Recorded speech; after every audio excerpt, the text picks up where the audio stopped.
Welcome back everyone to another ESO build video. Today is the update to Sting, the Stamina Nightblade PVE build for the High Isle chapter. Now this has not been updated since Greymoor as far as videos are concerned.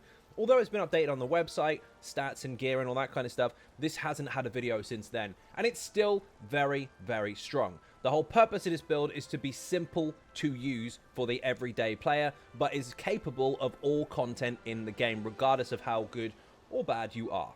Now, the original build obviously was designed to have a very static, yes, that word was new then, static rotation, which meant it had a basic rotation that never changed. Rather than having a, quote, dynamic rotation, where basically you just made it up as you went along. It looked great on a dummy if you had 14 lines of combo, but when it came to content, all the bosses had a different amount of health, so it didn't really apply when it came to certain trigger points of the health and you ran out of resources. Each to their own. But this particular build is very straightforward, and it has somehow got stronger.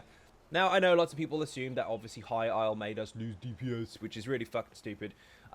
Yes, the ceiling for the dummy went down a little bit, if you were rigged for that situation. When it comes to content, damage is about the same. We've got enough buffs and debuffs and bonuses and new introduction to sets and such that basically keep it on a level playing field anyway. We're not that bad, you just have to think a little smarter. This particular build, again, still outperforms in every single piece of content versus its requirements. Requirements are minimal. There are very few DPS checks in the game, and this doesn't suffer. So don't worry about the shitlords in local chat. They're full of it. Now, we're going to go into the stats, of course. I do this normally first, but we are going to get into the juicy stuff straight after. We are going for the gear, so get ready for that. You're going to be a little bit surprised. So, first of all, we are sitting on 13k max magicka, 26k max health, and 31.8k max stamina. That actually can go up. The health can go to about 27k or so with one of the alternate setups, but we'll get to that in a moment. Potion ran out. 1,209 recovery for stamina, which is really, really nice. And we're on 60% crit. Technically speaking, we are a little bit higher than that because we do have minor savagery in our own setup, as well as major savagery with our potions. So if we do actually end up doing crits, which is a benefit to the Nightblade, we're actually on 66.8%. Now, resistances are not too bad, but you have to maintain your own skills for that because it is part of your passive. But while you keep up your passive skills, we're sitting on 19 and 17k. We are 64 points into max stamina using the Thief Munderstone with flat food. Max health, max stamina, blue food. Really cheap, lasts a long time, nice and easy. Now, just bear in mind, again, there's going to be another setup, so your health will be altered. The stamina and everything else will be roughly the same. So, what are we using? My pet is being a nub. Let's go. Check this out. So, if you've used the build previously, you know what to expect here. We are using Venomous, which is an overland set. Daggers, both of them, by the way. One Nernhone, one charge. So we can take advantage of the status effects of the two glyphs. Glyphs in general, from a weapon skill, tend to have a 20% chance to fire their status effect. Obviously, with the charge bonus, that is on top of that. So almost 3.5 times the amount of chance to fire, which is really, really nice. So, technically 2.5, but 20% plus 200% on top. Yes, you know, 60% instead. But it's really, really nice because the burning status effect and the poison status effect do put damage over time on the target. Now, we're using a Maelstrom weapon on the back. You don't have to use this if you don't want to, but you can acquire this on normal Maelstrom. The Master's Bow was very good in the past and still is, but the Maelstrom Bow did outperform in most situations for this particular build, and of course it gave us that extra AoE damage. Put this on the back bar with a weapon and spell damage glyph. Whenever you fire Volley or Endless Hail or whichever morph you take, it will keep that glyph firing so long as the skill does damage. This, by the way, needs to go on the weapons and the jewelry. This is overland, so it's very easy to acquire. Bloodthirsty twice and infused once. You can go with full Bloodthirsty if you really like, but just bear in mind that's only really going to peak once the enemy is low health. It's nice to have that upfront burst as well. It's a balanced game. It's entirely up to you which way you go about it, but weapon damage on all three. Very, very simple. Now, the monster set is bonkers. I don't know what they did to this, but this is critting stupidly bloody hard. This particular setup, if you're just against the dummy, or if you're in a situation where you've got the same buffs as the dummy, we're actually capping out at 125% crit chance, damage even, which is cap. And so we don't need any extras there. And because we've hit that cap, this can crit as hard as it would on any other build, but obviously our stats boost it. It's based on weapon and spell damage, so the higher the better. But this hits initially with 3 shock ticks and then goes bang with a big physical tick. Yes, of course, the shock stuff can apply a status effect, but that's not going to be very often. But the physical burst in AoE is very, very powerful. And it can be fired once every 8 seconds, so it's pretty fast. But in testing, this was actually critting in excess of somewhere between 60 to 65k a pop. Yeah, there's other sets that can crit less, there's other sets that can crit higher, but just bear in mind they have different application and cooldowns. This is a very steady cooldown and a very hard-hitting ability. Really easy to apply with good stamina recovery on it as well. Now, the main set is a swap out. Of course, since we are utilizing light attacks for our skills to work, being a Nightblade, that will make more sense when we get to the skills, Reliquin is quite easy to maintain for us.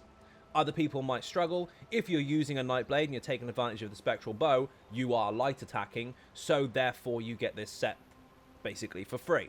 If you can't maintain your light attacks, you've got 2 options. Practice, or take off the whole set, because it's useless for you. If you can't maintain a light attack once every 5 seconds, you're going to struggle a little bit with the rotation, but it's not the end of the world. Your Spectral Bow will just be used less. But if you can't apply those constantly, or at least a decent uptime, then this set's going to be useless for you. It's going to be more beneficial for you to use something completely different that does fire all the time, rather than something that keeps falling off. Anyway, light attacks every 1 second will stack a wind on the target. You get to 10, it will be at maximum, and that will continuously tick as long as you maintain your light attacks, making this a very, very powerful proc damage over time effect. And it scales off your weapon and spell damage, so the higher the better. 2 crit bonuses, 1 minor slayer bonus, and a stamina bonus. The stamina bonus is only there if you have the perfected version. It's not there if you don't. The rest of it is still the same, including the damage from the proc itself. This comes from Cloud Rest. You can get it on normal, so don't panic. But if you want to go for the harder stuff, you can.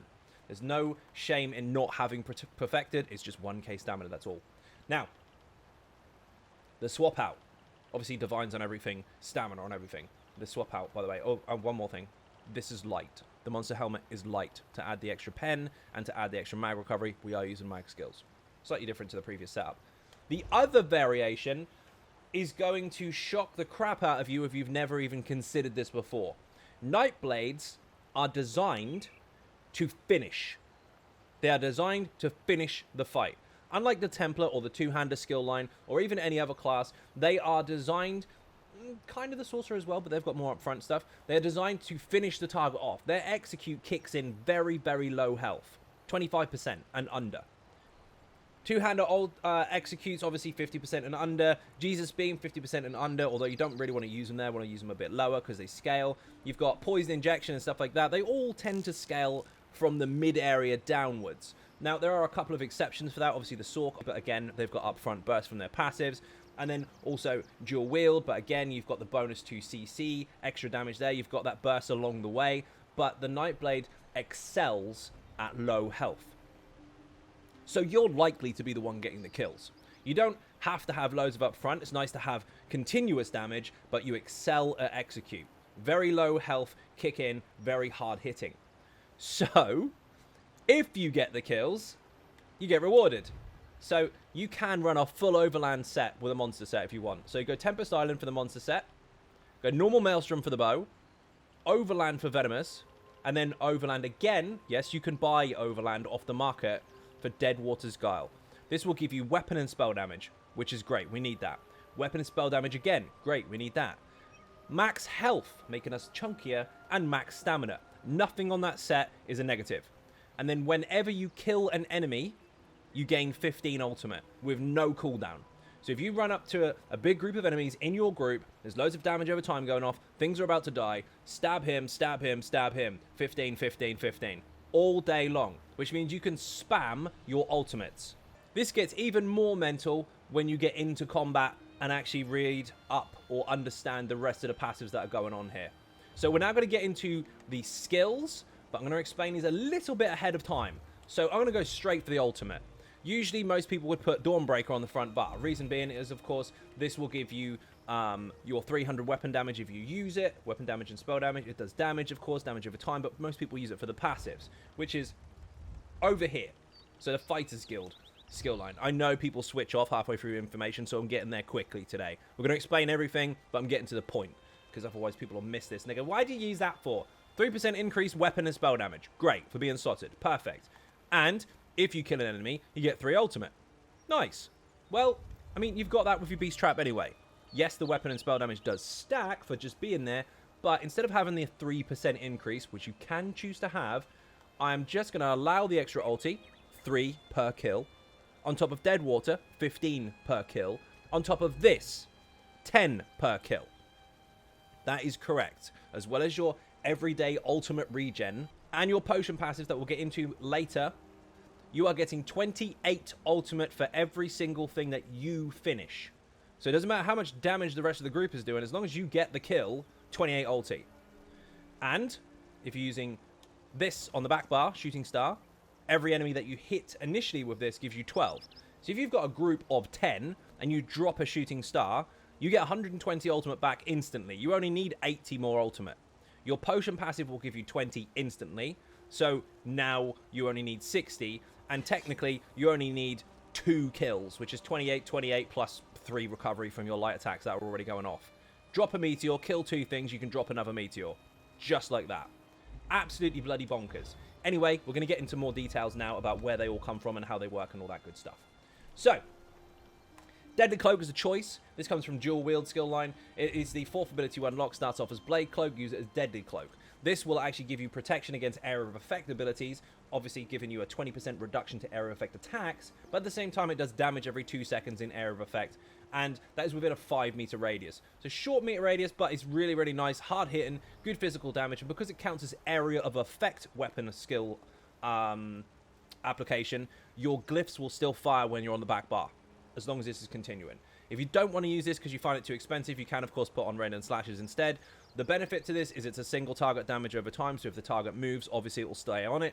But the negative to this is it doesn't fire the glyphs when you're on the back bar because it doesn't count as AoE weapon skill. The choice is yours. This one is cheaper. This one is a little bit more effective. Up to you. Beast Trap, of course. Barbed Trap, in fact. Go to the Fighters Guild skill line. Last ability to unlock starts off as Trap Beast. Morph it to Barbed Trap. Put this on the ground underneath the target. It will pop after a second and a half and do damage over time for 18 seconds, which is bleed, by the way. So yes, with your charged weapon, you could apply Hemorrhage, which then reduces the target's health by 10% if it's not a boss or a mini-boss or whatever. And of course, you get 10% crit damage the whole time this is active. Very, very powerful. Does immobilize targets, so be careful in some content, but keep this up the whole time. Not to mention, of course, we did go over this very briefly. These 2 passives here, ultimate for getting a kill, and of course, weapon and spell damage for it being there.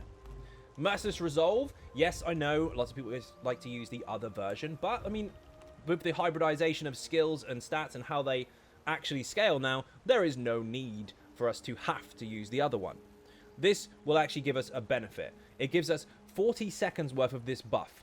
And while this is active, we increase our weapon and spell damage by 60 for every light or heavy attack we do, up to 5 times. So technically speaking, you get 300 weapon and spell damage if you maintain 5 light attacks and just leave it there. Or 1 light attack and 2 heavies. Yes, heavies count as 2. They don't tell you that there, but it does. Or you could use 1 heavy and 3 lights, whatever order you want. If you count up the number to 5, you'll max this out. Now you've got 2 options. You can keep the weapon and spell damage and never press this ability again, because it will stay with you. Or you can consume it. The weapon and spell damage will disappear, but you'll do a big, big hit with a Spectral Bow, which is magic damage with this particular morph, and it will heal you if you're in close range. This particular morph costs magic and lasts 40 seconds. The buff, by the way, if you stack 5 light attacks or whatever, will stay with you no matter how long you're in the fight, as long as you don't consume it. If you consume it, obviously time starts again. The other morph costs stamina, but lasts 60 seconds. So there's your difference. One costs magicka and does magic damage and lasts 40 seconds. The other costs stamina and does disease damage and lasts 60 seconds. The trade-off literally pays for itself. This is going to cost you magicka on a stam build. Your stam bar is much more efficient now. It's brilliant. And again, if you want to just keep the weapon and spell damage, even if the 40 seconds is gone, that buff is permanent until you consume it. Your choice. Use it for a heal, use it for the extra damage per 5 attacks for the bow, or just keep it. Execute, I highly recommend you just keep it, because then your execute is going to be stronger because you're maintaining that extra weapon and spell damage all the time. Surprise attack. Very simple. Your main spammable. Shadow skill line, first ability to unlock, starts off as Veiled Strike, morph it to Surprise Attack. Very simply put, this is a light attack hit scenario. Now, this does come with a bonus. It actually applies the Sundered status effect, which is a physical status effect applying minor breach. That comes with a taunt, and it comes with Power of the Light. If you now want to, your group can change to a different version of their skills because this is with you all the time. Also, if you hit an enemy from flank, it will stun them for 3 seconds unless they're a boss, but it will also put them off balance as well, meaning your group can take advantage of the off balance passive or skill from the champion points, or you could just take advantage of extra heavy attack damage and resources back. Off balance is very, very important. Make sure you utilize it effectively as and when you can, but this is giving it to you for free. It's there. This is your main spammable. This is your execute. This you use throughout the fight. This you use to kill with, and that one is next. Go to Assassination, first ability to unlock, nice and easy. Starts off as Assassin's Blade, morph it to Killer's Blade. This one is melee range rather than ranged, but of course we're maintaining our stand bar a lot easier than we are our magic bar, so we want to make sure our spammables are there. This does disease damage, and the lower the health, the more damage this does, up to 300% more. The enemy must be below 25% damage when you use this. Anytime before then, you're wasting your time. It's going to hit like a wet noodle. So, spam this all day long. When they're under 25%, don't use this anymore, just use that. I mean, you can sneak that in for breach if you want to, but I mean, that effectively is the whole point of the low health big hits. Use this. Also, just bear in mind, as well as getting ultimate back for every kill that you have, you will also get back your health. This can actually heal you if an enemy dies within 2 seconds of you stabbing it with this. So even if you don't get the kill, as long as you hit it almost last, you're going to heal. Really handy for your survival. But you've got to get kills, or you've got to be there when it dies. This proportion of the ability, by the way, scales off to max health. So the higher your health, the stronger this is. Which means, yes, as a tank, if you did put Killer's Blade on, no, you won't do a massive amount of damage as a tank, but you will get really big heals off of things that are about to cop it. Really handy stuff.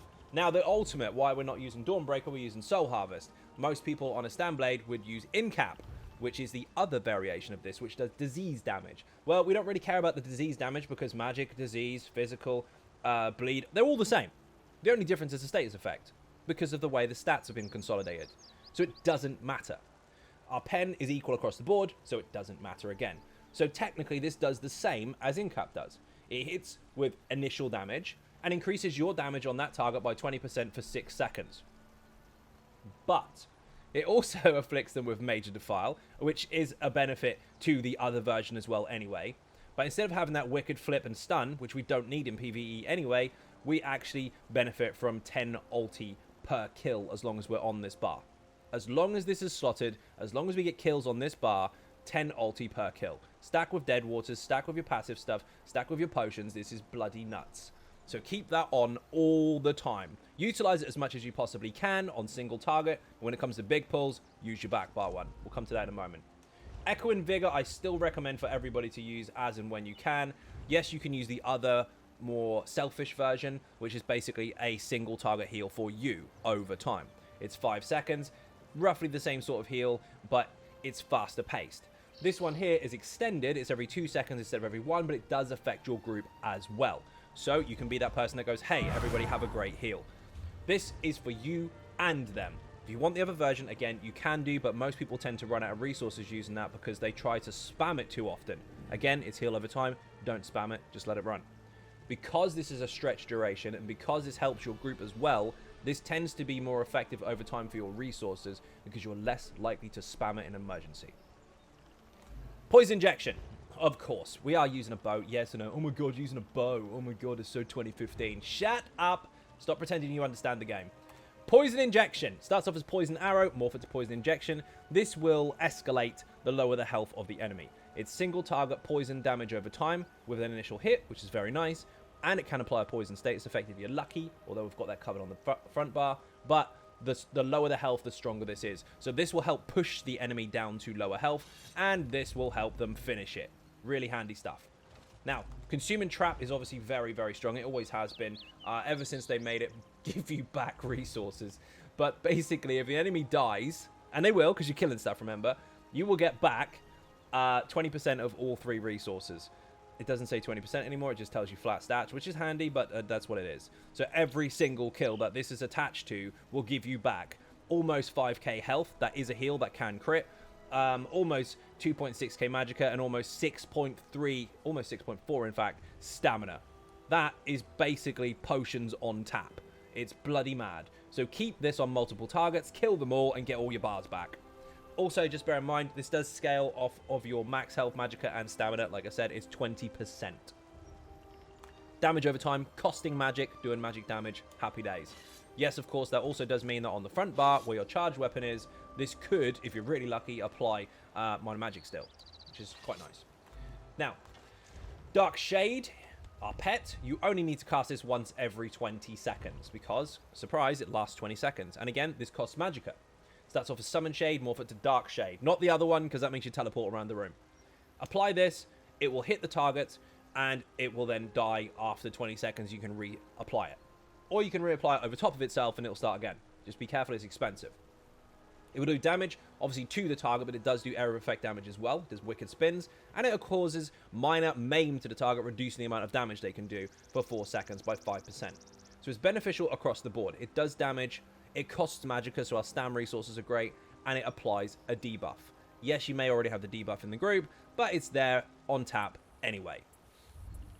Finally, for the skills before the ultimate, of course, is Endless Hail. You don't want Arrow Barrage because Arrow Barrage is too short. And yes, although it does more damage over that short duration, this one is more consistent. It maintains your glyphs more. And of course, you don't have to keep messing around with your rotation and having big gaps. So, starts off as Volley. Whenever I say Volley, I mean this skill, regardless of morph. This will put damage over time on the ground in area of effect, and it will last 14 seconds. But careful, that's not quite true. The ability lasts 14 seconds, but the damage is only applied for 12 every 1 second. There is a 2-second delay when this first fires. Just a brief one there. That there is the delay.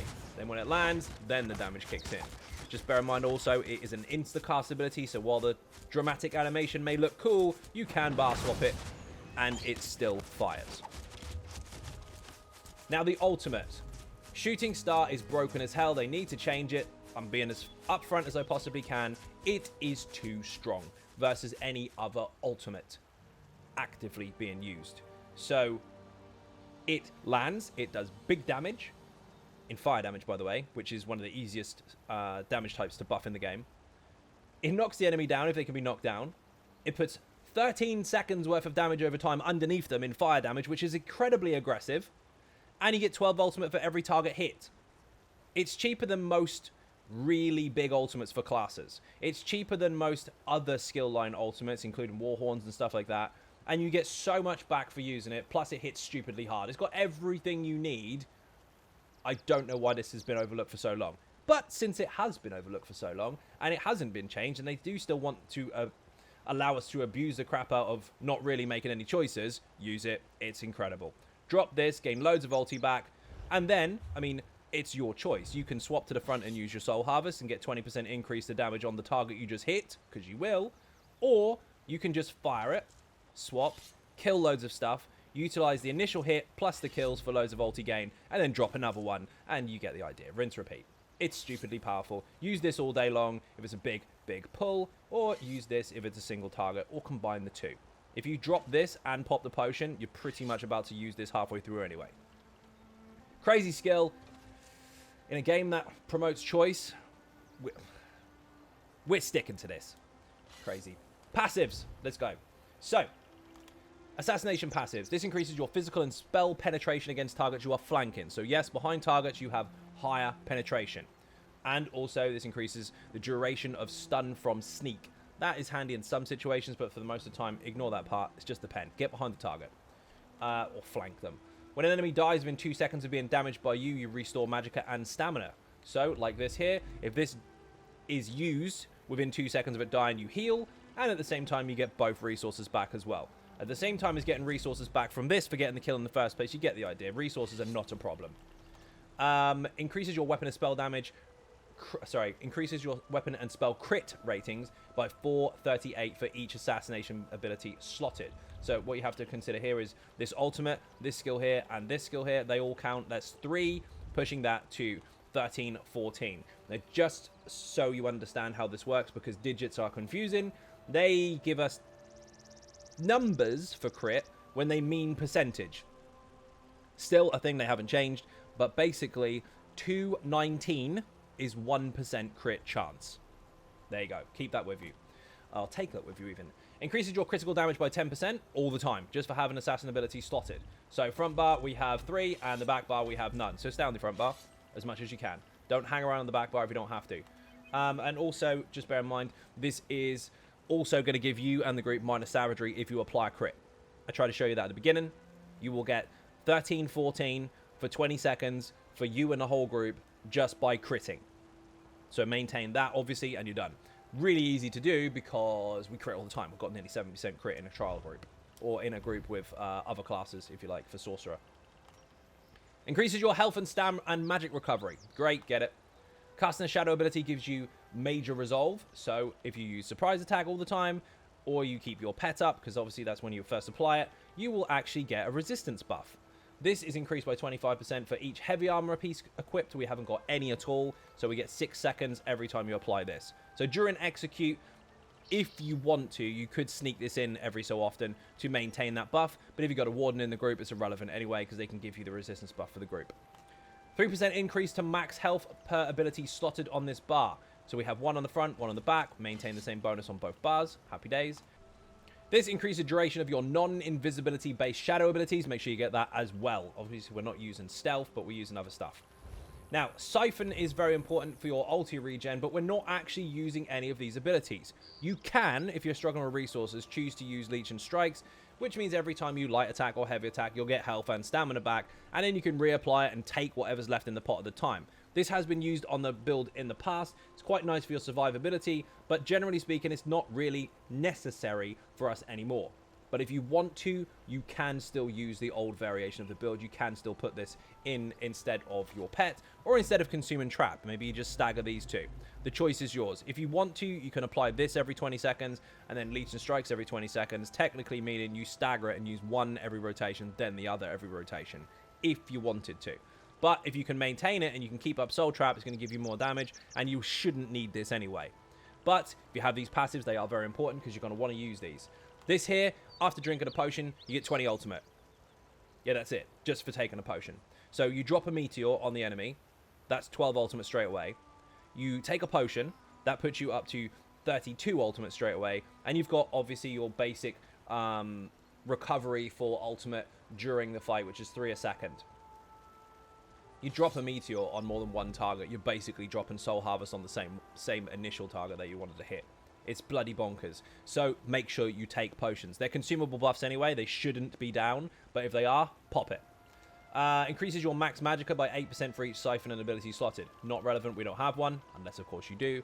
Increases your heal and done with each ability slotted. We don't have one. And, of course, casting a siphon ability generates 2 ultimate once every 4 seconds. We're not going to be using these every 4 seconds anyway. That's more for Magblade stuff if you're using Strife. But, I mean, if you want these 3 passives, you can if you choose to use this. But since the build as it's presented isn't using any of this, the only one you actually need is the potion passive. Now, dual wield, of course. We are taking advantage of all of these passives. Get every single one. They all help you. This increases dual wield abilities damage against enemies under 25% health. So again, your light attack while you're stabbing your killer's blade will be stronger. So very nice. Increases the weapon damage of your offhand because offhand is weaker. This reduces the stamina cost of dual wield abilities. Good, because this is expensive. This will give you a bonus to CC'd enemies, so you do more damage with your dual wield abilities, that being your deadly cloak, your light attack, and your heavy attack. And this will give you a bonus for any type of weapon that you hold. We're technically speaking using 2 daggers, so you get 8/12 per dagger. Remember, 219 is 1%. So add the 2 daggers together, divide it by 219, you see how much crit chance you get. Although, if you do want to use other weapons, you can, but they do give you different effects. Each weapon gives you one of these bonuses, and yes, they do stack to multiply it by 2. Bow passives, get every single one of them. They're all beneficial.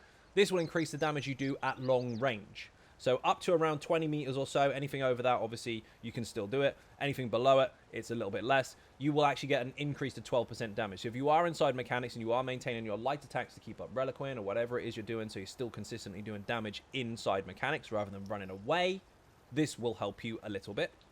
This will increase your crit chance while on that bar. Technically, that's not far off the same as what the dual wielder's got. Although, strictly speaking, dual wield is a bit higher with 2 daggers. We have a crit bonus on both bars, basically. When you swap, you lose it, but we've got this. When you swap, you lose that, but we've got the other. Reduces stamina cost of bow abilities.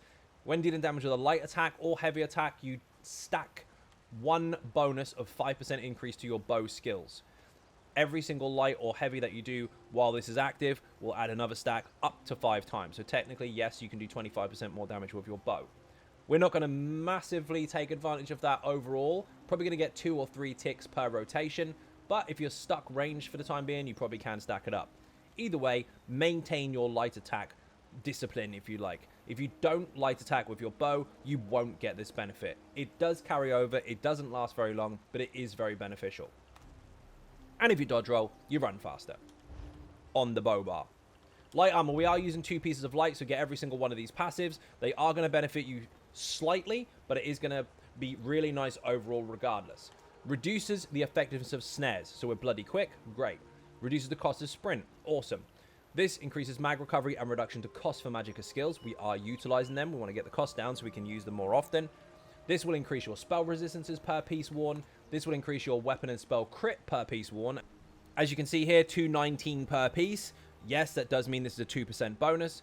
And this increases your physical and spell pen per piece. We've got almost 2k pen just for having the monster set being both light. Medium, we're using 5 of these. Get every single bonus you can. This will increase your crit damage and healing done. This will increase your stam recovery and reduction to cost for stam skills. This will increase your sneak ability if you like. That's not massively important, but if you want to get it, get it. This increases your weapon and spell damage. So as you can see here, weapon and spell damage for the medium pieces. Weapon and spell damage when it comes to crit also benefits here because the higher you hit initially, the higher the crit's going to be afterwards. So crit damage and flat damage combined. And obviously if you dodge roll, it costs less and your movement speed is faster. Now Fighters Guild we did go over, but just to recap over the most important ones. Obviously we're going to go over them all, but still. Intimidating Presence, reduce the cost of Beast Trap. Good, it's expensive. This increases weapon and spell damage on the bar that this is on. You can put Ring of Preservation on the back bar instead of Vigor if you prefer. That will give you the benefit on both bars, including the ulti gain. But remember, that's a static bonus. If you move, you lose it. Up to you. The weapon and the spell damage stays, but obviously the heal from this will lose. 3 ulti per kill. Increases the damage of these abilities. This is strong enough anyway, but we've boosted that. And obviously it's stronger against players that have vampires or werewolves. Not fully relevant for the build, but still, it's quite strong. And that's irrelevant. Mages Guild, not that important. We're only using the ulti, so you need Mages Guild 10. But this here reduces the cost of the abilities. This increases duration. I mean, that's fine for the damage over time. But these here, I mean, mag recovery on the back bar with max amount of magicka. Not going to be there long enough to benefit from it. And empower from using the ability. Sure, that's only when you really fire Meteor, though, so whoopee-doo. Technically speaking, the only one you really need is duration. Undaunted, get both of these. We're using 2 different types of armor, so we get a 2% bonus for all stats across the board. And we need to take synergies. This is exhausting. Stupid spreads really fast on the internet, unfortunately, and facts don't get out, and they're not loud enough. If you take any synergy in the game, yes, that's us rewarding you for working together as a team, you will get 4% resources back for all resource bars, including your health. Every single synergy in the game is beneficial except for the warrior. That's an enemy synergy that will blow you up, or blow the group up. If it's a player synergy, that every single one of them will benefit you. You'll do more damage. You'll get a buff. You'll get some heals. You get a damage shield. Whatever it does is beneficial, and at the same time, you get resources back. You take 5 synergies in a row, even a spear itself that will give you resources back, you just gain 20% over that short period of time. Not to mention, of course, using this will give you resources back, and getting kills will give you resources back. All of those combined, you shouldn't be struggling in content as long as stuff is dying, and as long as you're taking synergies. Take the synergies. If people keep arguing the toss about spears are only for the tank, then every single person that ever hit that dummy needs to stop taking the synergy because it's not allowed. Bear that in mind. Don't listen to stupid. Take the bloody synergies. Someone else can take the next one, though. You're on cooldown anyway. 20-second cooldown. There's a video about that in the How to Get Good series, by the way. Linked in the description. So, we're an orc. However, this works incredibly well with a wood elf. Technically, the Sting build was a wood elf to start with. He's been an orc, wood elf, orc, wood elf. It's a bit up and down now. Do what you like. The only benefit, however, for the wood elf is that he's got really good recovery and good penetration. But we've capped out with pen anyway, as long as we've got minor and major breach in the room with Alkosh. So you don't have to go wood elf if you don't want to. The orc does benefit from higher health, healing from damage done once every 4 seconds, and also we've got higher weapon and spell damage. So this is a harder hitter, not by a lot, but it is. And it's faster, but the other one does have better resource management and higher penetration. So in some situations where buffs and debuffs are not applied, your high weapon and spell damage is still going to hit a flat resistance wall anyway, so the pen does actually balance out. But if you're talking capped pen, the orc did hit slightly harder. Although a good player won't actually notice the difference, and an inexperienced player doesn't know the difference. So the choice is yours. Wood elf or orc, go nuts. I prefer the orc just because he's a brawler, but whatever. Alchemy, of course, medicinal use. Make sure that you get this passive as soon as possible. Every single potion you take will now last 30% longer, which means you beat their cooldown if it's a long-durated potion. Also, you should be taking potions all day long anyway because of your potion passive as a Nightblade. Pop them all. Don't let your resources run low because you didn't take your consumable buffs. Now, champion points, and then we're going to get into rotation and all that good stuff. Champion points are nice and simple. There are loads and loads of champion points to spend. Don't get overwhelmed. They're not that confusing. This is what you need to understand. These white or yellowy ones are passives. Every single person in the game can have those, no matter what role they are. Easy peasy. Get them in your own time. The ones you want to go for your build are the slottable ones. Those are the ones that vary. So for this build, we want Backstabber because we want to be behind the target at all times if we can. But if you can't get behind the target on that particular boss fight, maybe it's a dragon, then of course you want to take advantage of Fighting Finesse instead. Now this doesn't always give you a massive benefit in comparison to before. So this was the previous swap out. Still fine, but if you want to be a little bit more effective in all areas and not just when you crit, you can of course go with this instead. So Backstabber behind the target, Raffle strikes while not behind the target. But if you feel like you crit more than everybody else in the world, then of course you can take advantage of this small bonus here instead. Either way, one of these is what you need to use. Again, since it's changed slightly and been a bit buffed, I prefer this one. But they're not that far apart. The other three that you want to maintain all the time is this one here, which is Deadly Aim, Thaumaturge, and of course Master at Arms. All three of those need to be with you all the time. We're doing a decent amount of upfront direct, single target, and damage over time, as well as critting. Again, if you don't want this because you're against a dragon, this one or this one will work fine. Red stuff, obviously, very simple. Max health, armor, recovery, and stamina back for every kill you get, as well as ulti, as well as resources, as well as heals. You get the idea. You will need to unlock this, and then a 15-point drop into here as well, and then this for extra health to unlock this, but that's the only path you have to make. Just going over the blue one again, by the way, the path here, 10 points into here unlocks this tree, 10 points into here unlocks this tree. You will want to get them all in your own time, but there's no panic, there's no rush.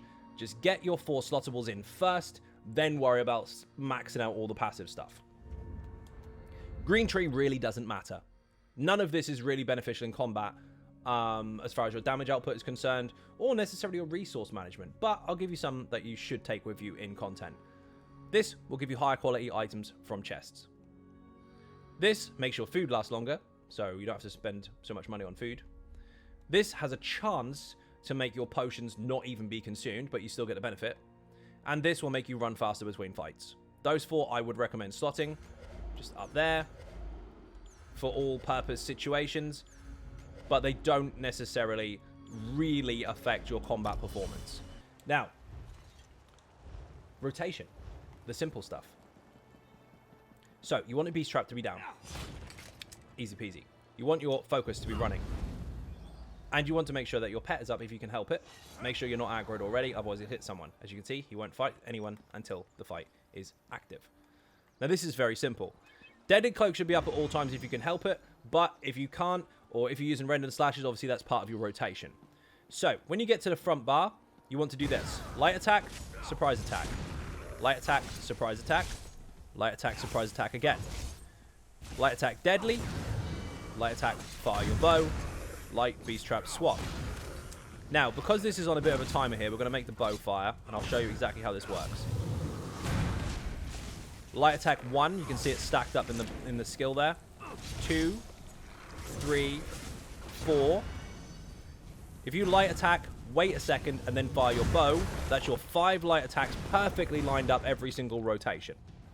Now, when you come around to your back bar, generally, let's speed this up again. Let's make sure we've got our stacks for the bow. Do our back bar stuff. I'll explain that in a moment. Blah, blah, blah, blah, blah. Swap. The bow is ready. Light bow. Light surprise. Light surprise. Light surprise. Light deadly. Look at the stacks. Light, delay, fire. Every single light attack is stacked up inside that Grim Focus or Merciless Resolve buff window, the actual skill itself. You can see it stacking from 1 to 5. When it gets to 5, we fire the bow. You don't have to. You can keep it if you want. But if you do want to fire the bow and you want to make it really effective, it's 3 surprise attacks, 1 deadly, and then light attack, wait a second, then fire. That delay allows your 5th light attack to count towards the bow and the bow to be the 5th attack. If you don't do it carefully, you will actually do this. So I'll just make this proc again. You will actually end up pressing the light attack and the bow won't come out. We want to make sure that we hit it, fire. We don't want this to happen. So let's get to the 5th light. Ready? Light hit. All it does is recast the buff. Because the bow doesn't kick in until halfway through that light attack. You have to wait, fire. Now, if that's too confusing, don't worry. Just spam 4 surprise attacks, deadly cloak, and then just fire your bow when it's ready. But, strictly speaking, light surprise, light surprise, light surprise, light deadly, light, wait, fire. Light, trap, swap. That will maintain it 100% of the time. Incredibly efficient. Backbar stuff, very simple. Volley, light poison injection, light pet, light soul trap, swap bars. Your bow generally should be ready. Surprise, surprise, surprise, deadly. Then it would be light and bow. As you can see there, my buff actually ran out. If that happens, don't panic. Just reapply it and carry on as normal. That's pretty much it. So we'll do the back bar one again. Once the beast trap is fired. Volley, light poison, light pet, light soul trap, light bow, because it's ready. Surprise, surprise, surprise, deadly, light, wait, bow, trap, swap. Now every time you go to the back bar, you don't have to cast your pet. What you can do is you can fire it every second rotation. That way you'll maintain your magicka resources, you'll be really effective with that, and then you don't have to wait or worry about things being overstacked, overcast, whatever. Always do it every second rotation, which means every one, if you like, is volley, light poison, light soul trap, swap. That one, sometimes you might overlap the bow. If it's too difficult and you do find that it keeps staggering too much, you have to pay too much attention to when the bow is and isn't ready, you've got 2 options. Either don't fire it or fire it when it's ready. It's up to you. The easier way to resolve that, however, is to cast it every rotation. But just bear in mind, you are going to need to have lots of recovery in your group to be able to maintain that. Technically speaking, it will fall off for like 3 or 4 seconds if you do it once every second. If you've got high resources, it will have a higher uptime. Your bow will be more accurate, but it might get a little tricky when it comes to some of your execute stuff, which is next. Execute, simple. You can keep your pet maintained if you want, but you don't need to. What you should really do is maintain your beast trap at all times. Will make the bow happen. Don't fire that bow. Don't fire it. Beast trap, volley, poison injection, stab, stab, stab. Only use this. Beast trap, volley, light poison, stab, stab, stab. You can do that 6 or 7 times on the front bar and just keep doing it. As you can see, obviously, when he's high health, it doesn't hit that hard. But when it's low health, it'll hit very, very hard. Now, to recap over that in case people are confused, this is a very static rotation that will never change. Deadly needs to be up, that needs to be up, pet needs to be up. Bow. Surprise, surprise, surprise. Deadly, light, bow would normally be there, but my buff is off. Light beast trap, swap. Volley, light poison, light pet, light soul trap. Your bow would be ready now, light bow. Then surprise attack 3 times, deadly, bow, beast trap, swap. Never change it. Everything is lined up perfectly for you. If you don't miss a light attack, you won't have any trouble. If you do miss a light attack, don't panic. And if your resolve runs out, also don't panic. Simply reapply it, wait until the next bow, and then just catch up on the rotation again. Hopefully that wasn't too confusing, but that is going to be on the website. There is a delay with the last light attack on purpose to make sure the timing is perfect, but you never have to worry about those 14 lines of combo that someone once said that you should do in a fight that you can't maintain ever again. So, fashion. Time for fashion. Where the hell has it gone? Here we go. Sting's never had fashion before. Now he's got some. Now you can know what he's using. How cool is that? So, he's using a Breton hat 3, a light one, of course. He's using Trinimac light chest. It's the jerkin, by the way, not the robe. We are using shoulders. Don't know how to pronounce that. You just basically say and sneeze, and then you'll probably get it right. We are using Dramaphra hands and feet and belt. All three of them are light. And the legs are Thieves' Guild because they look like combat pants. They're really cool. Now the weapons, for those of you that have always been asking, those are Abnathan. Yes, there are still some of those going around on the market. You can buy them off players. That was a motif style for the companions a long time ago. Very, very cool. And the back bar weapon is, of course, the Anilarch's Chosen Bow. It's a new motif to the game. Get it because it's mega. Simple as that. Now, as far as the colors are concerned, basically black. That's it. Make him look like a ninja. So, hopefully that helped. Hopefully that wasn't too boring. Hopefully you now have a better understanding of how to approach this particular build. I highly recommend you use the Dead Waters Girl version because, let's face it, Stormfist is not that hard to get from Tempest Island as a monster set, and both sets are overland. Very simple to put together and incredibly effective in group content. But if you want to use the other one for more single target stuff, that's entirely up to you. If you're not subscribing, of course, please do hit that button. It is free, and there's a thanks button there now, so you can directly donate onto the channel if you like what you see. Or you can be a member, and you can actually catch up with some nice shiny perks, including some behind-the-scenes videos, which is going to be flooded with a few more things this month, obviously with the new chapter. Outside of that, if you want to help support outside YouTube, of course, there are some links in the info section for Patreon, Twitter, Facebook, the website XynodeGaming.com, Instagram, and Twitch, and there's loads of other stuff. Thank you for watching. See you in the next video. Bye-bye.